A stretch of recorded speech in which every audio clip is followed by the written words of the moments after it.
The following program is a PBS Wisconsin original production. Education is a key to success, right? While college is praised as the conventional path for advancing in society, and underrepresented groups have worked to dismantle exclusionary practices, systemic barriers for students of color to successfully complete a college degree still exist. Let's find out why race matters in higher education.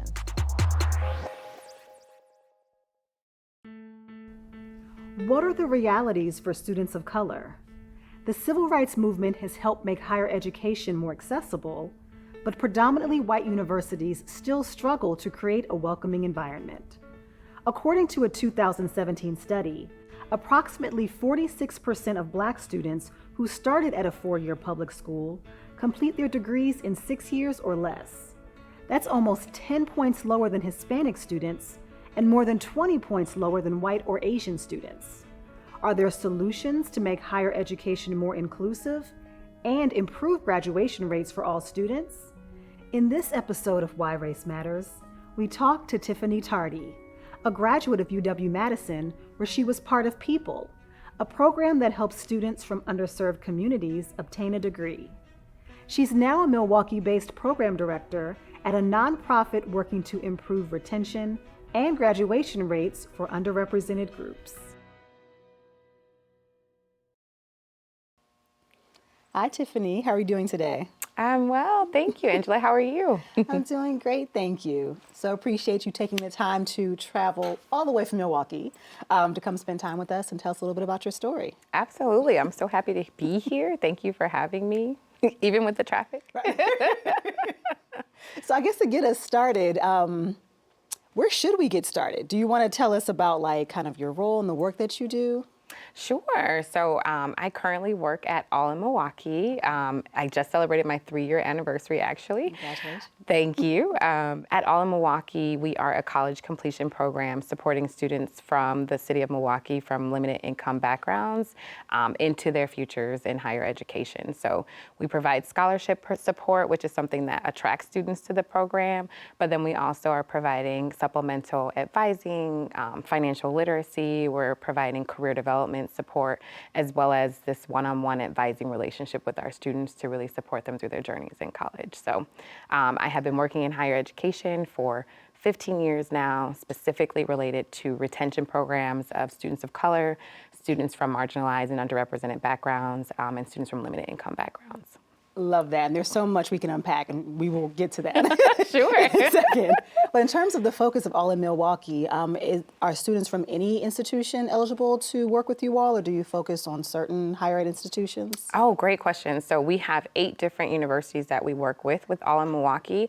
And those universities are committing to support our students in our program through kind of multiple layers here. So the university partners have to commit to a last dollar scholarship agreement, which means that they will put All in Milwaukee scholarship dollars on top of any other aid the university is already giving students so that the dollars can go further for that student's experience in college. They give us a kind of point person, a liaison that we call them on each campus that will help us navigate, because college can be so complex, it can be so bureaucratic. And so we have that one point person on each of our campuses that we can kind of help navigate any student issues or any issues that our team may have.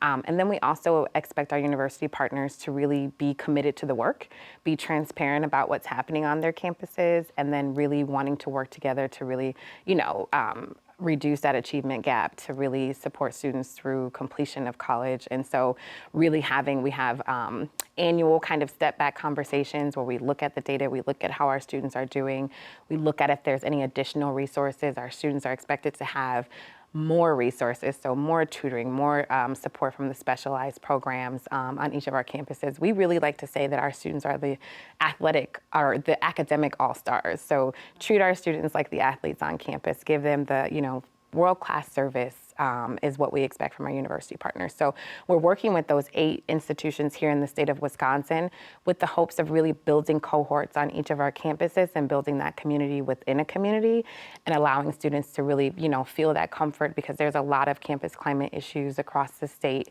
Most of our campuses in Wisconsin are predominantly white institutions. And so when you're serving students from these limited income backgrounds, 99% students of color that we're serving, there's always going to be that issue of culture shock or finding belongingness. And so we're really working hard to really support students through that experience. Ooh, so you said so much again. So I'm kind of wanting to take a step back to unpack. And also for those who may not kind of know or be newer to these terms, that you mentioned retention at first, and so that is, and then you later said college completion. So can you just kind of break down what you're seeing in terms of those retention challenges and how that connects to the work that All in Milwaukee does? When we first started our program, the average family income was under $10,000. Now, a few years later, we're seeing the average family income less than $40,000. So you're not too far, right? Especially when you're talking about number of people in your family, in your household, from, where our students are the neediest students of the city of Milwaukee. And when you're talking about need and you're talking about poverty, right, and the different issues that connect to that, where you're talking about students who are first generation and may not have any understanding of what college looks like. You're talking about students who have no idea how they're going to pay for college. You're talking about students who,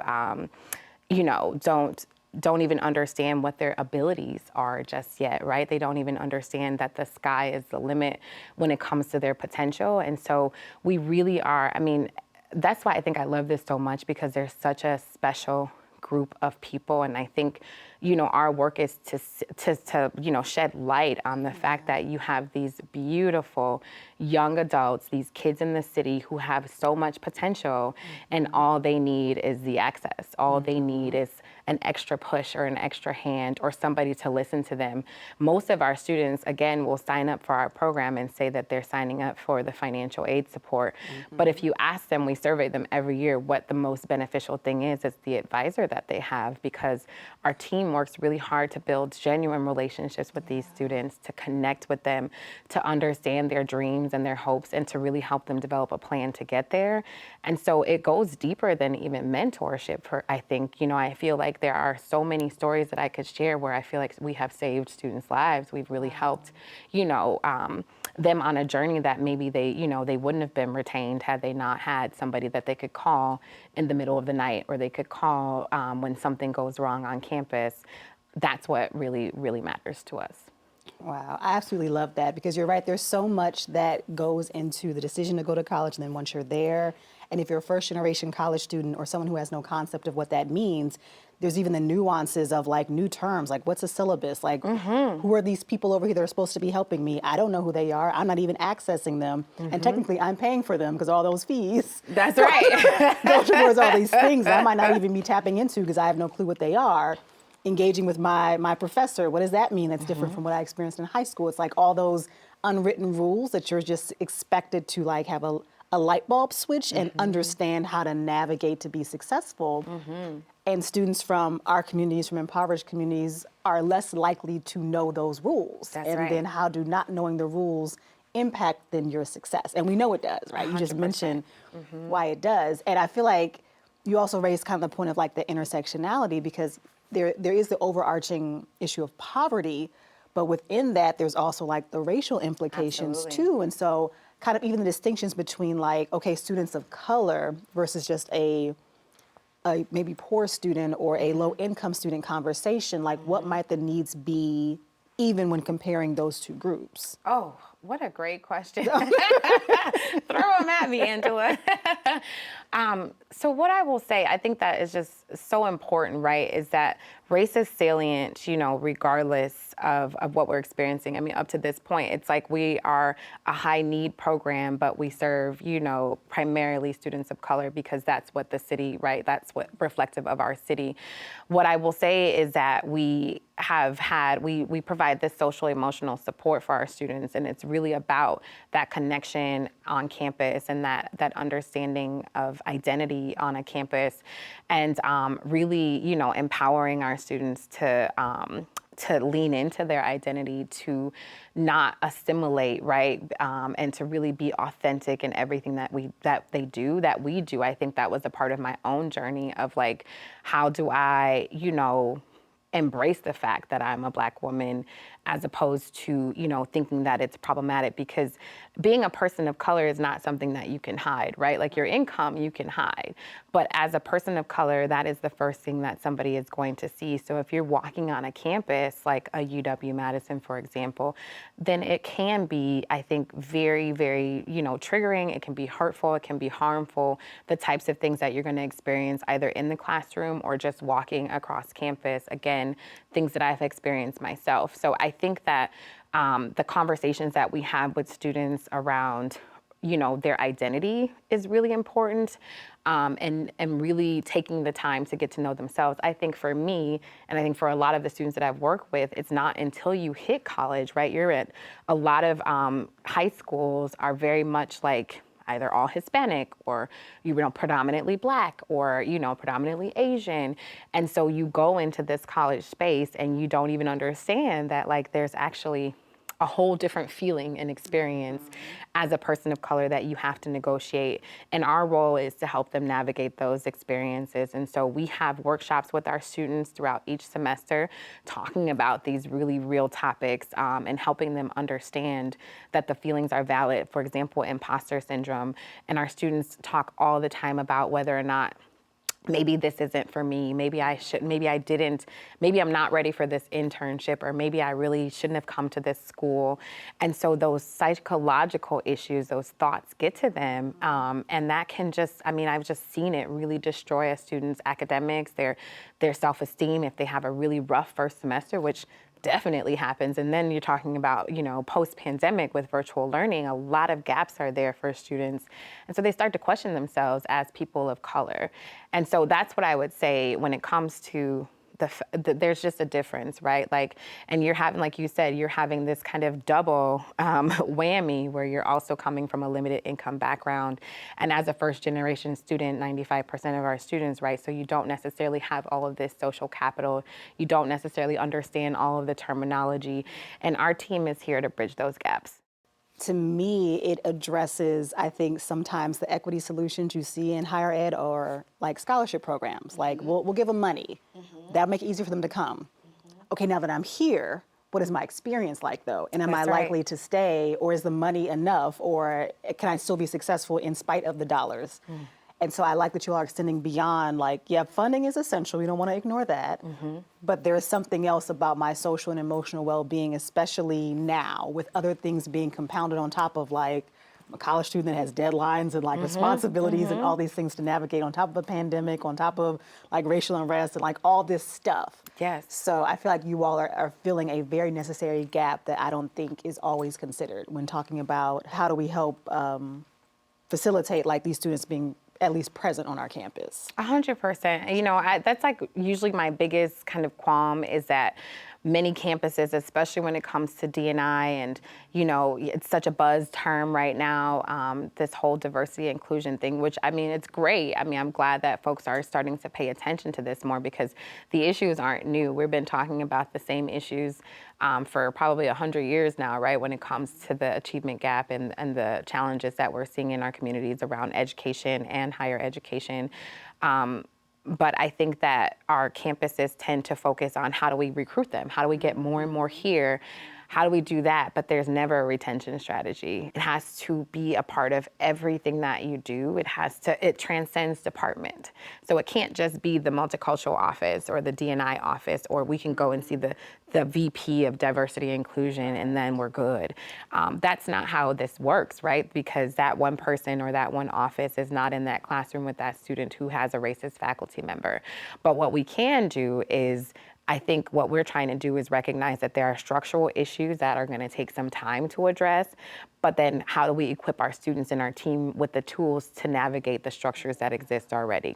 And Tiffany, how did you get into this work? Because it sounds personal as well as professional. Great question.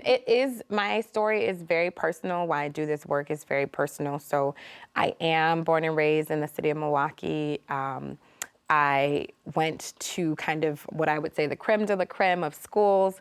I felt very prepared to go to college. I had been a part of the People program. I had been visiting UW-Madison for every summer since I was in middle school for pre-college camps of some sort, and then the People program. And I absolutely felt ready. I mean, I graduated at the top of my class. I was good.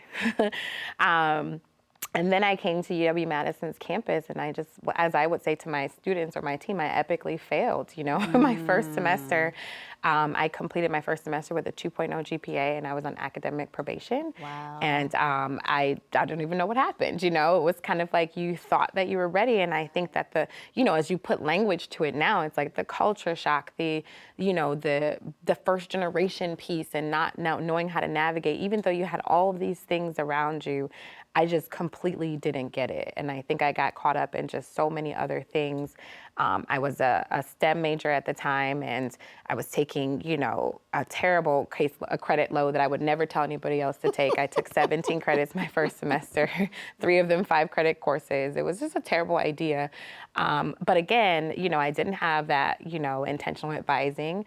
I didn't have, somebody who was really, walking. And maybe I won't say that because I was in the People program, but I didn't take advantage of it. I think when I first started, I thought I had it all figured out. I mean, I was a smart student. Let me tell you, Tiffany, your story is my story. Exactly. I failed, and I had never gotten less than a B my whole life. And I was like, how is this possible? So was part of a program and all STEM major. And I'm like, how did this happen? So hearing you, I'm like, we cannot be the only ones, is it? We're not, because I've had this story, I've talked about this multiple times, and I get that often. These students who graduate the top of their class or who are doing very well are not guaranteed to succeed in college. And we're very living witnesses of that. And I share that with our students often, because you go in expecting this perfection, and that's just not what happens. And so yes, I completed my first semester. I went back home. I said I wasn't going back. Wow. Thank goodness for my mother, who said, "You're going back." She's like, "Yes, you are." Yes, you're going back to school. I mean, what else are you going to do? And so I did go back, and I made some adjustments. I definitely got myself reconnected with my advisors in the People program. I did some things very differently. And I think what really made the difference for me was I got connected. I got engaged with my sorority. I got engaged with the Black Student Union, and as opposed to just wallowing in the experience that I was having as a woman of color.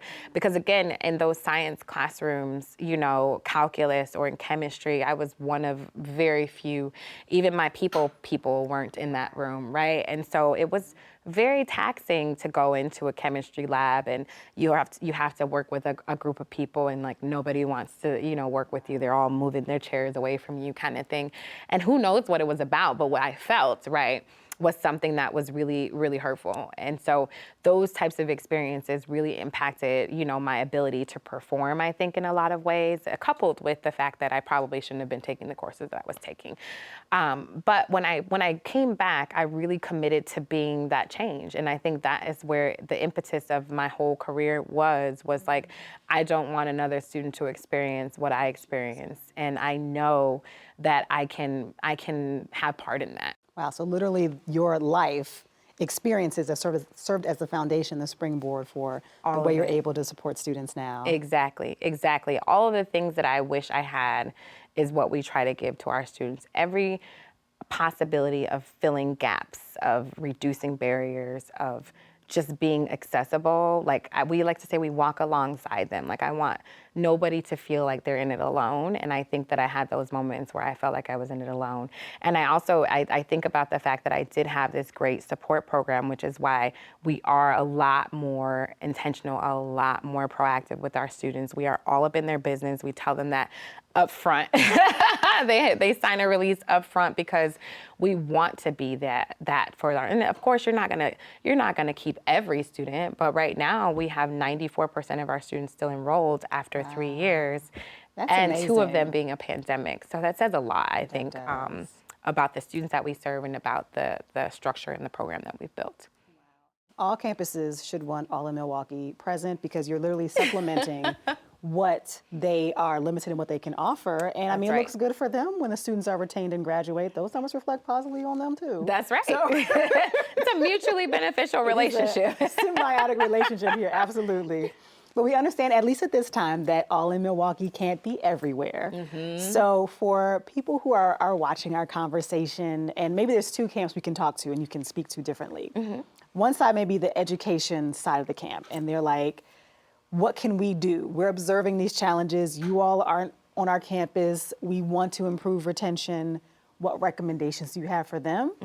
And then for the everyday person who is maybe a student or an aspiring student, and also you all are not present where they're maybe considering going, what suggestions do you have for them to help enhance their likelihood of success? Oh, great question. So for my colleagues in education, I think my first response is to get out of the conference room and do something, right? And so I don't know no what more that, meetings? let's not have a meeting to plan for the meeting, to plan for the next meeting, to understand what D&I is. I think we have to think about, and I understand, like, there's structure, there's all of these red tape, I get that, but I think we have to think about what's within our sphere of influence, and that's something that I think all of us as professionals can do. I think that as much as, because All in Milwaukee as an external partner, we have to go into those campuses and identify the allies and the resources and the folks that are going to get it. And so I would encourage our colleagues to do the same thing. Like, the like-minded folks on your campuses, and if you don't, you should go and look for those folks.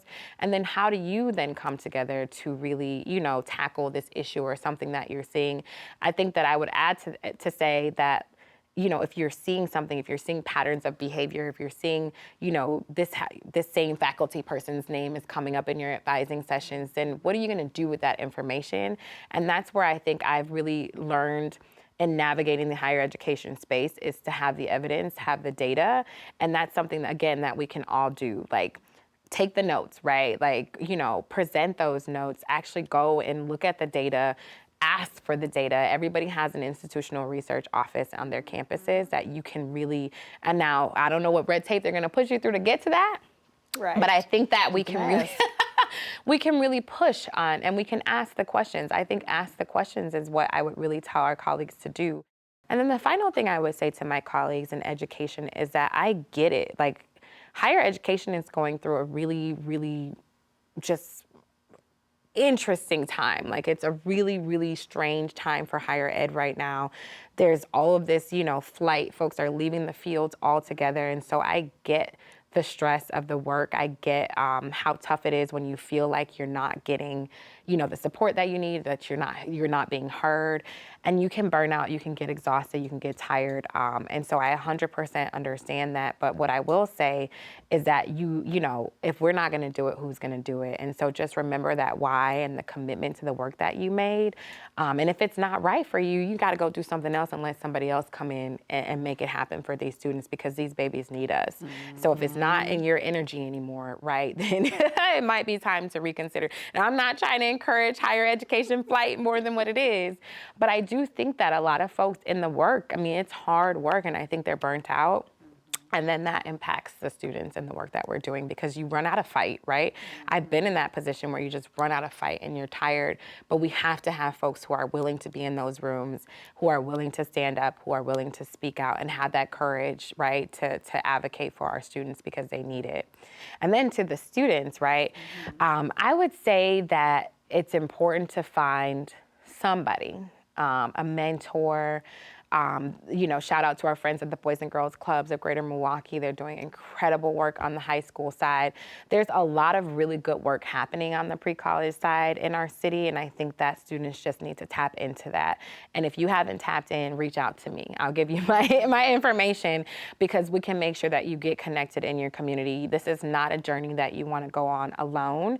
We cannot do it alone. There's just so many different layers. There's so many things that students need to learn and understand, this sort of hidden curriculum that they talk about on this higher education journey. And that's something that we're really trying to also support our students on the career side of things. We want to make sure that students get into career. So I would say to that, young student who's thinking about college, you want to make sure that you get connected. You want to make sure that you've identified a mentor, an ally, or something on that campus. And if it's not in high school, if you're going directly into college, then you need to get connected right away. So go find that cultural affinity group. Of student organizations are a great place to start and really building community and finding folks who are on campus who are going to really be there for you. So you got to find a mama, you got to find somebody on that campus that's going to be able to help you navigate it, because when we feel like we're doing it alone, I think that's where you have those feelings that you can't do it.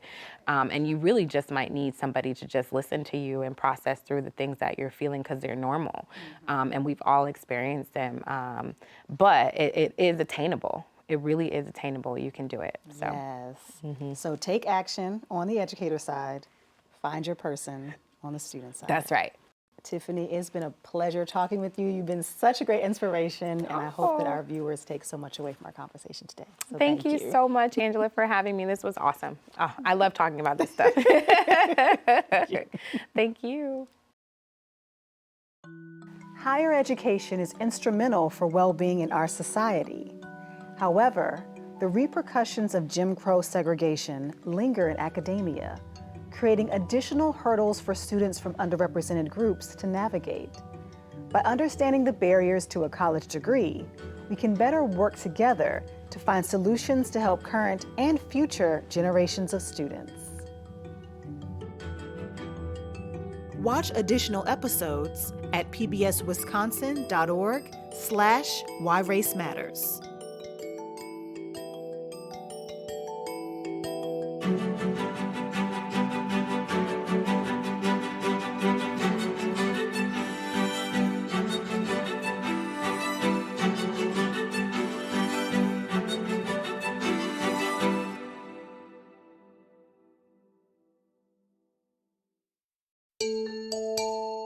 Funding for Why Race Matters is provided by Park Bank, CUNA Mutual Group, Madison Area Technical College, Alliance Energy, UW Health, Focus Fund for Wisconsin Programs, and Friends of PBS Wisconsin.